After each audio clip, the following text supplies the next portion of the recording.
ఇప్పుడు Nellore jail talk of the ఏపీగా మారిపోయింది. ఎందుకంటే అక్కడ జైల్లో ఉన్నది మామూలు వాళ్ళు కాదు, అందరూ బ్రదర్సే. వైసీపీకి చెందిన నేతలంతా అక్కడే ఉన్నారు. అదేమైనా గెస్ట్ హౌసా అంటే అలాంటిదేం లేదు. అది ఒక సెంట్రల్ జైలు. వివిధ కేసుల్లో ఆరోపణలు ఎదుర్కొంటున్న నిందితులను అక్కడ జైల్లో ఉంచుతారు. తాజాగా జంట హత్యల కేసులో నిందితులైన పిన్నెల్లి బ్రదర్స్ కూడా నెల్లూరు జైలుకి వెళ్లారు. ఈ కేసులో మాచర్ల కోర్టు 14 రోజుల పాటు రిమాండ్ విధించడంతో పిన్నెల్లి బ్రదర్స్ను జైలుకు తరలించారు. ఇప్పటికీ అక్కడ ఇబ్రహీంపట్నం కల్తీ మద్యం లిక్కర్ కేసులో ఆరోపణలు ఎదుర్కొంటున్న జోగి బ్రదర్స్, అద్దెపల్లి జనార్దన్ బ్రదర్స్ కూడా ఉన్నారు. నెల్లూరు జైలు కంటే బ్రదర్స్ రీయూనియన్ స్పాట్గా ఫేమస్ అవుతుంది. త్వరలో ములాఖత్ పేరుతో వైసీపీ అధినేత జగన్ రెడ్డి సానుభూతి యాత్ర కోసం హెలికాప్టర్ ఎక్కి జగన్ ఎప్పుడొస్తారో అంటూ సోషల్ మీడియాలో సెటైర్లు కూడా పడుతున్నాయి.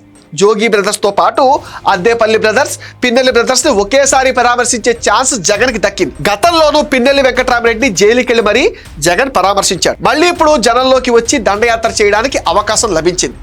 నెల్లూరు పోలీసులు అలర్ట్గా ఉండాల్సిన సమయం కూడా వచ్చింది అంటున్నారు.